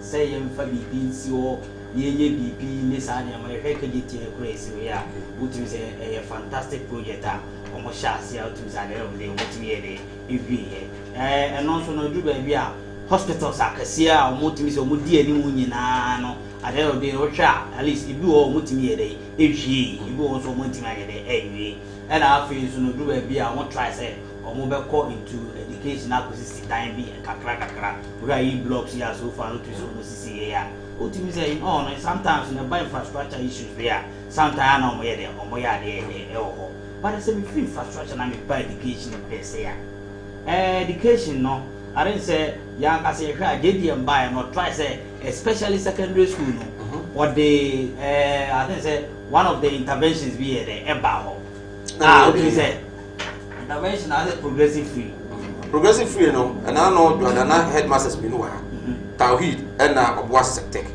am say one time me ba progressive free now the buy no and no intervention be an nke be boy secondary school but at the end of the day said you kai no o mu be free so na ka na tawo na headmasters for masa de bi o mu de o mu say de egu muti because introduction of single infant says progressive free ni there idea no was better but idea bi aso introduce na skasam ye de e kan o mu introduce me the sikasam a ne kan na ntimi ye de e maso etisa no ne ma headmasters for no ye de e kire wo mu eduru ba bi no utimi se sika na infant say bi a better 7 for ebia each student bia na say day students na say e bananka etimi de run school ni ade no ntimi ye de emma e ko basa na and the pressure kakra ye de e ba headmaster ne accountant for no so ma utimi se na so far no na pressure ye de ho but because MPP issue to see a current issue share education issue one of the fantastic policy by free education there masa meka say aban we bold enough say say untin America na sa me enough any share me under the fourth republic me who say enough one na free SHS ene e wo etimi yesa aban bia ba enka wo de won sha say obe 600 secondary schools o ma we mu nyina no obi eko school a na ye public nko ade a obe ko free first part say na wo secondary school a edu admission boss obi entia kra na nye 2000 Ghana cedis say parent bia de ne be ba no e boda one tia kra na nye 2000 Ghana cedis edu timi say eduru baby na ma pressure e de e papa eduru me mfa ne say academic year na so September no so utimi say enkura na eco school na ma pressure ba because eduru baby a the board no afi ne age ne boarding fees afi ne age ne prospectus niema afi na materials bi a ho a de belen kura no ne ade no baba we ba won say esa emanyiafo ma no de bia mo tenefi and for that matter me yen sa so bi pa ben kwa de a this time no me kwa ko free se be ya sikani ani hia ni ba nyina obetimi aye de akọ school bi aye de abom and senior don't forget say your privilege say dru ba bi aye wonamfo bi a school and a boy am etimi nya namfo bi dru ba bi etimi no mo ye de etwebom ebia ne say DC betina hai wo si so far no the same school na mo nyina mo ye de mo koye it is the same for now no leni sikani it is aban bi ba no so ka say what the free education here the air padia and no there me support but senior ade ba ko free SHS no say obi wo ha first part obi ko school ni nyina awie duru form 3 anaso obi ko school na duru form 1 form 2 form 3 form 3 say be duru registration so senior I na go say obi wo kwa wonti nye de enko na nimbie because visual art form kwa na buy say the practicals kan ho a ebia obi betua bia be 400 Ghana cedis that 400 Ghana cedis senior obi timi ka so o mi nya and for that matter o timi sa so ye de etra na nem what I say empower we buy no this is the first time I mean say registration ya wire registration but say na banet my dey afa complete I would say parent be any what registration dey it's all there you school my we have the results and now the card they say there wo mo chire sesi obi na obe wie school now by general results I say what the card because we to registration and I say went to fees first pound na sa anyama nyina ye obetimi accumulate sa oba by general results na this will to be 2000 Ghana say na otimi access the results but others also talk about the other costs say akwala no a day student o kuma say na kokono wako ebia wanya board na ko edi ko hand na we nga ko hand dia ma no e hono so so and then some also talk of the quality uze ti de bia na me ka say by in terms of say e place englana eduru baby e hono ye say check ni senior say de wako fa be say obi etemampom now ka say o mark KSTS made student massa wo or free education yeah but still now person now for any ebota eti at this time you best say the next academic year be and prayer on ba betwe BEC ye bebe say duru baby ni say ye place wo ma say be mo bia ye dey a ye hwe ne catchment area secondary school or ye fi say akra even no faka ba akra obetimi aye akono eno mo ni say ye dey eto because I'm gonna say take na fair na me ye me say enkrana ban what I say obi o ha no aba be di dey na aba be no o free senior o twa ba bi pa o free aba be di student ha ken ene ko basa na du ba bi no mo ha e senior ye nya ba bi ha dan awofo no kura timi pa ye nya ba bi ha dan ni ade ade esa ha ken esa o mo bi free education but the stress our mama dey be here e komu no na say edu ba bi na ye na ha ken eti e basere o ka we nyina no what are your education yes, because education no one can say 3.2 billion. My member na sector. Share the be American, me ba energy sector. Okay. Share energy sector is one of the sector here. E also NDC defeat in 2016. E di ntina make us. Share dum so ba betina o ma we mu. E che yie. Na onim dum so no ba ye mu bi kra no duru ba bia. He se ke apon e bia 6 o'clock ye be pon ye bi kofi. Then time we be able to coffee akwa jo am na do be a come out TV ni e se otimi twebie na relax ye ne ade na wo no mammo sere no wo be coffee ni se o na de yetum light from 6 to 6 12 good hours massa it is obi ye aduma na se what the electric or the light in the ye aduma especially where they say omo dey bia omo follow electricity na ye dey e oduma aduma na se adum light ni 6 to 6 na say daytime and say kan opa na edum no na nwumre sesi ne be so a wo bi a wo ye adwuma daytime no be den waye de waye so ta say eno so no contribute sa microfinance asi ne egugugugu ni ade nyina no good dream money link ni ade egu nyina bebre na freedom so issue ne say obi akwa akwaji loan e wo no good dream so the bad run the business wo ye electrical welder yes wo this can dey shame na mfa so ye dey ebanete 12 hours ni nyina day ni nyina wanye adwuma na senior wanye adwuma no ebe de na loan no kwaji ye no wotimi nye sika even ko wonya profit tra ye wo ho de bia hwere ye ne ma what I say edu timi se nipa no kwaji na se light ni wodi a masa ene ebosia no na kwaji ye wonti wonu na bosia pa wasa so ye de edi eti sa na kwa ye ka wo because untimi ye de entia etimi de me ka se dum so me ya de bia na nka NDC wo ho kwanya de a by 2016 begin 2015 beginning na say komo ended you want to so dum so no dum so dey for now no say NDC a ke so na so we dum so ba me dru ba bia me ni sa okay we do am mo na me read message kana fi yansan and to aso say please okay I think well please greet Honorable Samuel Ade Edikun for me.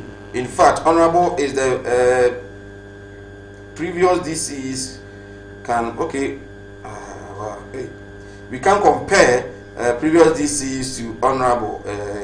His performance has been fantastic in terms of infrastructure and social interventions. We, the people of Kumewu, are proud of him and we want to keep him. Honorable, keep it up. We although Honorable sorry, Masaudu Bantama or say even if President Nana Addo couldn't fulfill every promise, the record still shows that the NPP government has performed better than the NDC. Dr. Bawumia will always torment the NDC because the NDC's poor record makes it easier to do so. Okay. Good evening, Sir Mike.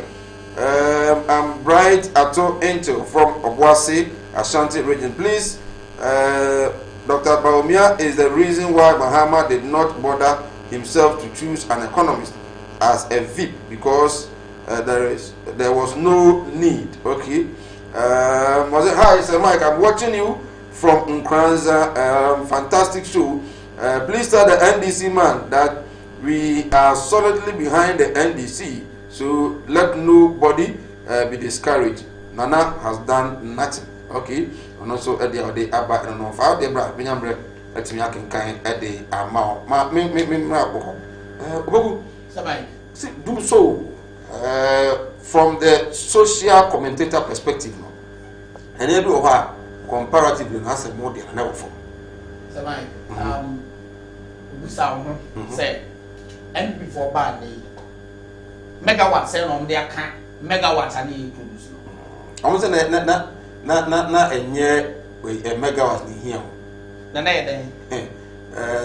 sika na was say inya. Then they should switch off America, and gas near the they say put out America. Move America. Let them send back America today and let's see what will happen to Ghana. You see, let us face young child no cranny. Mose, sir, your friends, and you know, my one day near Portugal. And you're here. I don't buy American Fanco. Or buy our Mose, America. Yeah, discount. Or be a ring negotiations, Cassan and Sam account. You see, mean can't corruption yourself. Near paper corruption. Sika would deep before I hand over this economy to the MPP. Now, the debt I bet you 9.7. 8 years, your new account to 120. To Tifumana, I said, no, like I said. In less than no, Tifum, where my men tremas. I tell you for 1 put in free. Was it 9.7 friends said 9.7 billion. 9.7 billion. It's a 10 free more. Like I said, 110. 110. 8 years. Okay, 108 years. What are you doing? Metro the idea. Okay. By Metro, answer na meko the idea. Omo buy na 120. Say CA IOA. Omo abom mo se akwa 255.7 billion. I mean, woman don't get account here 255.7. It's a 255.7. 255. Yes, 255.7. So what it means is that in less than 2 years now, sorry, in less than 4 years, Omo any canon to money, I'm a big crowd of which day. Omo increasing over 100%. Now, yen kakra, you buy sika kakra nyayan. Don't you forget, say, you buy oil field, back pay and an hour. And no, E-blocks, you're putting World Bank facility. E-blocks, you see here, I'm quoting Napo. Napo is only 43. So 25. What's that? You 25 a get fund. The World Bank friends, assistant facility in now, we are looking for now you move bears 30 and now about 30%. A move bear be a Sunday now, a cow hamu, and the move bears at Biasa. Maybe a city in 100%. Momo buyer, you're handing over oil fields too. In addition to the rock for a buyer or petrol, you have the two ever come. Samai says, Yamanocas. Who have loans, sir, and before I grants and the tax revenue our money generate to Ghana have. Meaning now, amounted to 381 billion. Yay, Kakra Bedia, I bought 120 billion. Yet, if you come from my pants to be see a neck, a jack, a man, and friends, a hurrah, a buffalo, near 120 billion.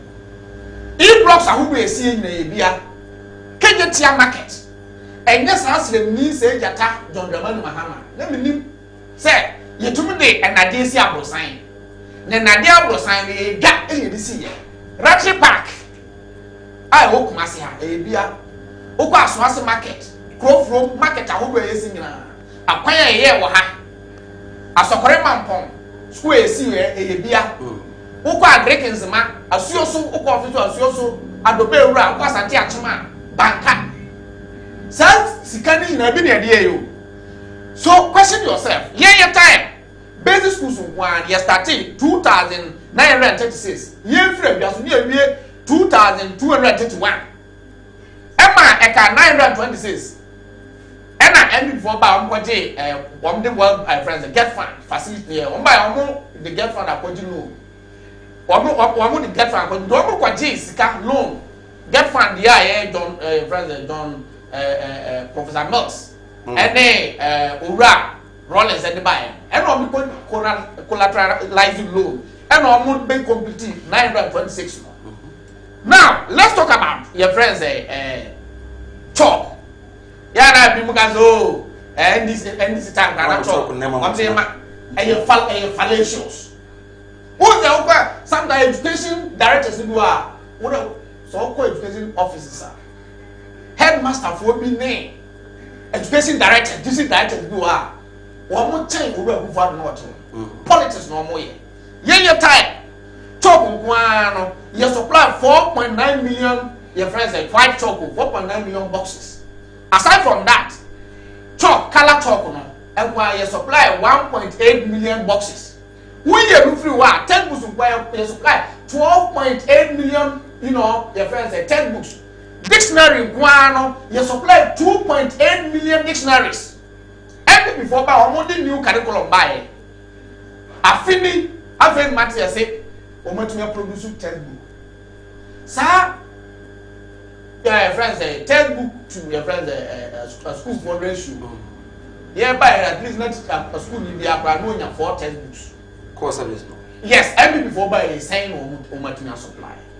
So somebody say a car is not about the accumulated debt. But what is important is say Sikana Oti and then I would die. Now let's look at your friends capital expenditure. Now we see more. You got capital expenditure. We see capital now, we budget now, we are feeling now. Do not say now the core infrastructure. Who this is what dying, who they are paying. Because I want to create employment. Don't you forget, say, yeah, my man. Yeah, less than 1 million. So, we are working population, 1 more year, doing now. Hey, I'm cram, what's that? I saw you be a Juma and I saw what Juma. What you say? And say, if you look at the construction sector, that's a construction sector. No, say you to me, you man, and remember who here a woman. The yen, your time, a brand new bra, a mama was 2013, 3.9% of your budget in the core capital expenditure. 2014, 3.9%. 2015, 4.0%. 2016, 4.6%. Over a good at the time. 2017, 3.1% pay. 2018, what is over 1.6%. 2019, what is about 1.5%. 2020, only 1.2% pay. That's what they call capital expenditure. Now, over exchange rate depreciation, year time, year depreciation by 8%. One more time, 13%. Okay. Now, some way in the committee say, money, economic management, money team, no economic management nation. But look at the rate of depreciation. And it's a mind, who here and near my cost now budget deficit. Who is the car? You generate here, you did a pro, dear, your friends, you to me pencil. Who are a budget deficit a year? 2000 and your friends, 2016. Near budget deficit over around your friends 11.6%. Now, a name our echo, your mood, dear guy, ever to one may take over. Budget deficit, as at June. As at June. As at June, I think we are 4.5. 4.5. Now, no, I doubt that before I do your program, I'll check the deficit as at June. No, I think you are probably talking about first moment. Now, the economic growth. Well, look at the financial sectors of the economy and then the insurance sector. Okay. Yeah, time. It's comparatively. We were hovering around 60%. We were hovering around 60%. Then, if you look at the insurance and the financial sector now, because of banks, before I end in 2020, not budget deficit, you are quite negative. Christian, in terms of financial issue now, about financial issue, Ghana, the new under DDM time, okay. Banks may be true, baby, and no more capital adequacy ratio, need to negative, but still no more pretty. Some banks mean next Bank of Ghana, you know, down governor at that time. This was silence to those banks. But as I believe, sir, almost as a key action in trying to make sure somebody to me has supported some of those banks. What the end me bank? Who say? Omo discussion. And this time, omo discuss about banking system. Busa say, scan on the world no money. Cause you better no. Obi amo say banks need go abaning pushing with money. Abanu so eh say okay, sana tell ya mama first camera, I mean family so much. Abanu de awuram. Say na de be ye audit ni ehunu say scan abanu de koye. Safa ha. Nobody knows. Senior eti ya patra say abanu sika na wodi wu as a financial institution no asekwana. And for leaders of those banks. One let's say here chimo ba. Na at the end of the day no embra no mo ye dey edie because Ghana had here who this gabini ade no afa nwadi fu ana. No. Wo ba no the banks na no way. At this time no yes gambra Ghana mra no mo ye dey edie. But senior ye ka se me fan say Ghana debt na dey akosoro kakra. Me common sense no dey me hunu nie. That no e be kosoro because free SHS we under the Fourth Republic yenye ni general da. What I say the entire Ghana da. Enti about where they ba baby e be fa so e be nyi sika de edu e bia de abosia no bitima de aba. Don't forget say out of that we now you move to 5.7. E move 3.2 billion per NFSHS. Mo enti no ka ho bi. We ye de ka ho bi. E part of it. Don't forget say uko sisi anu uko basic school basic school exams are so far in some being nyina abano so yede afanka what you say no so ye a certain sum of money be as so yede ewo tama na MPP eba what I say na o hwe ya that time 2016 enu ye nya unemployment graduate association so kaya eduru ba bia otu sama mfo kofu awie enso munya atuma nye no afei wo say heat was system no mu na demonstration here there sanate eno na abawe ba no se de bi sanate dia ma me fa strategy me de mra no de napo be de e ba sanapo no so ya another cost ya fa o ma fa nipa be 100,000 eno so ya another cost aba system no mu senior eti utimi se MPP time no me da bia na me papa ya sometimes no obe create something new. What I say, I buy over certain sector, we try say, what the new thing on board where they buy. And the say yes, creativity here they yeah to man. Nasa over nasa say no, you to know bread and for that matter, something not go banu munye to maya. I want to say me baba na basu because why there they so what I say. Senior, maybe idea that kind of employment of Alabama tell me about my mom or temporary jobs. Oh, was that the NPP promise? Many so said that was the promise. But we have mainstream now. On say under JDM now your IMF conditionalities here and for that matter by implement rana very difficult. Because a secondary school near squad be I'm on my banon teaching side. I'm on my but because of stand employment here they anybody you know. Yeah. To me day. I'm funny for the day. By the recruitment the cost one as cost. Ni busa senior recruitment na cost various sectors be bia recruitment here and also add another cost too. And don't forget because baby ho na me fan say na emfa nipa say ye fa nipa o ye dey ye debt no be dey be cost because baby ho ya say kwaje bosia pa na ma ye youth no enya aduma ni bi dey eye o cost say but as a Christian I can say dia and na nka edison so betumi akọ besia da fan kofogu just because e person e fan mo broduma ndi emro besia fan fa duma dia. Oh, senior, Bosia Bono, Obie Noa, or say Bosia Bonne, a yard pan. But Ghana Yetian, Sanke Case, Nadum Todumson or any cake of Bosia Pudunia de Paya, better. That's a better soon. Massa, the other soon, now so Cobosia, yes, I'm now dancing. Cobosia, baby, and that you will scour Pabutia, and we are better than say, Obey Hanston or say, go on away, without and your best.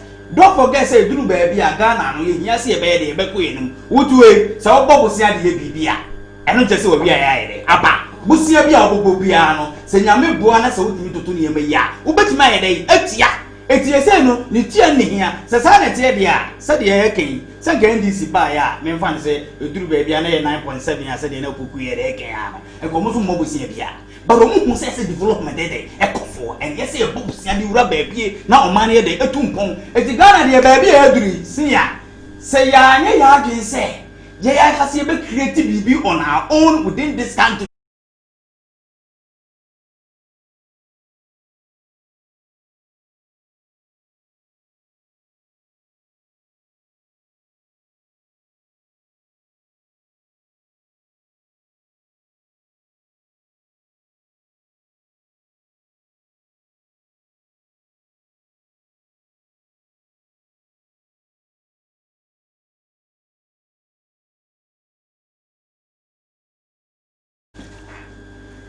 Right. Yes, I'm Akwaba. I'm from Sinupi on Kumewood TV.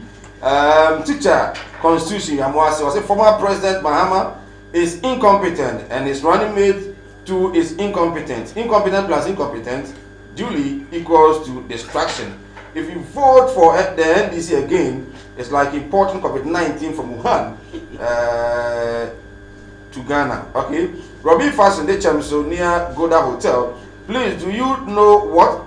The NDC has had more than 100 press conferences for only 3 years, in 3 years, 6 months in opposition. Then they have a long way to go. Okay. Isaiah Man Ventures, Chronom Market, or say President shortcutting for Yendi and Tamale water project clearly shows how Ghanaians are feeling better under this administration. Farouk Tema also right. The NDC should stop the media propaganda against the Supreme Court because they had every chance to make their case.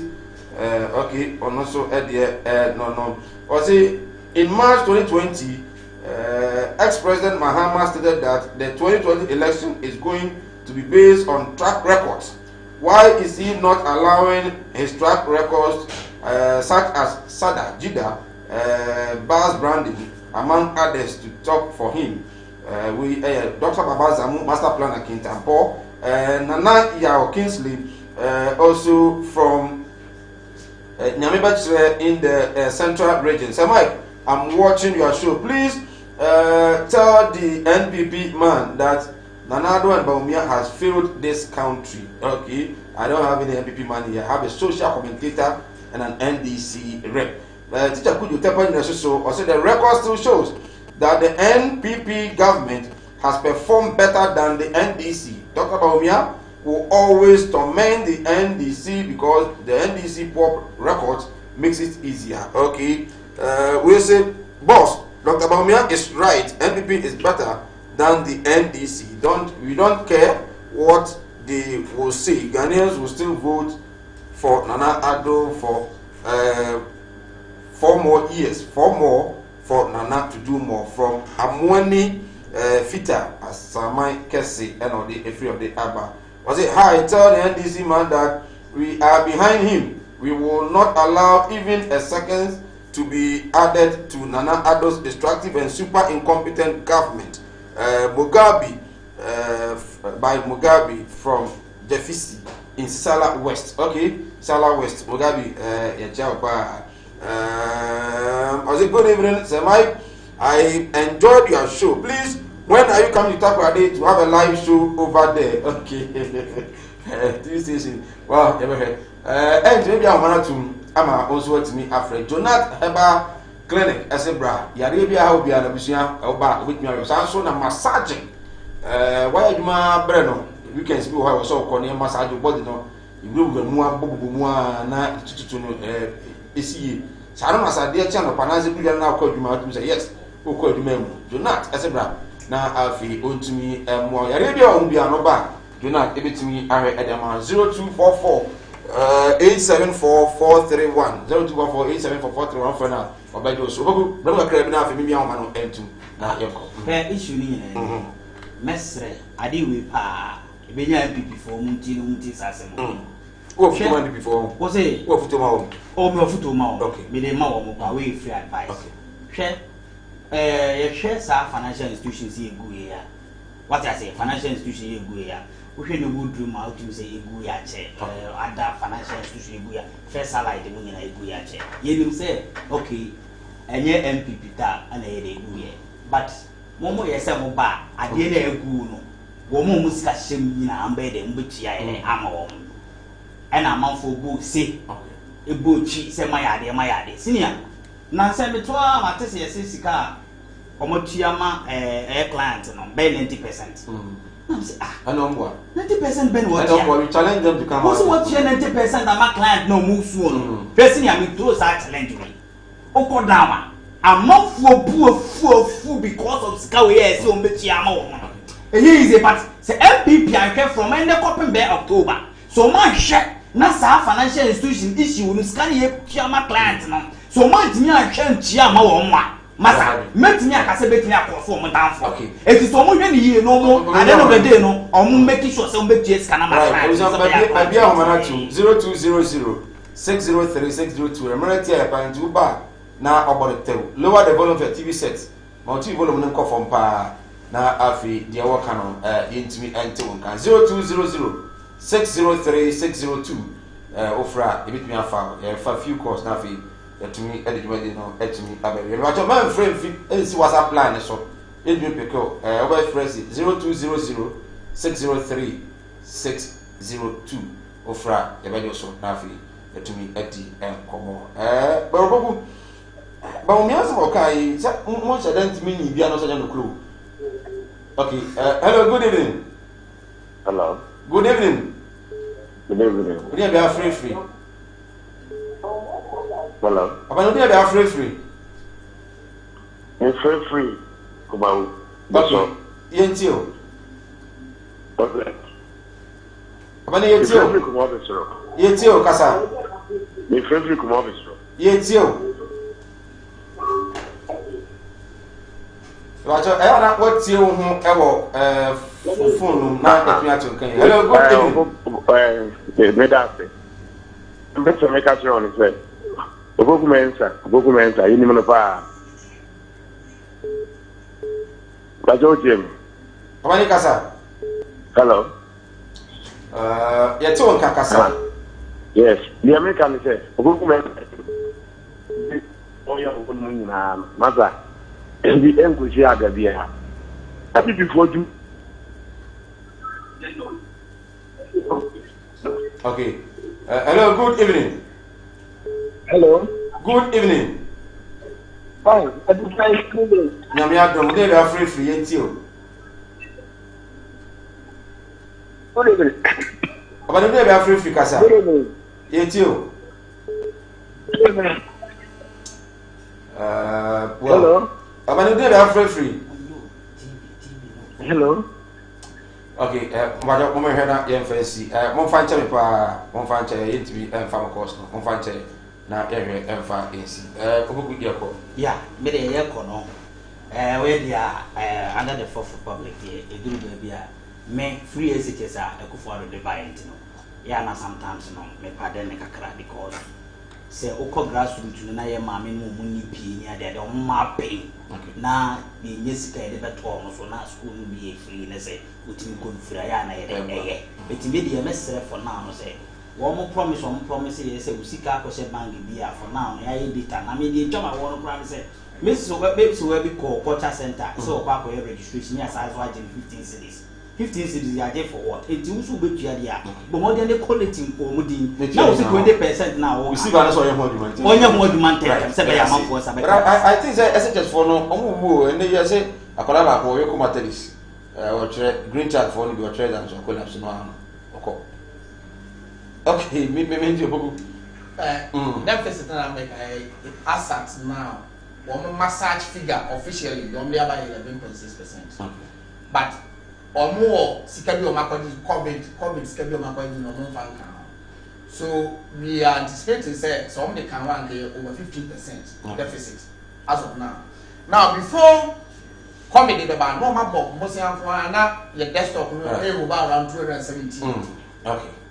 Now say sia mo se ye bika yes am bon mo se.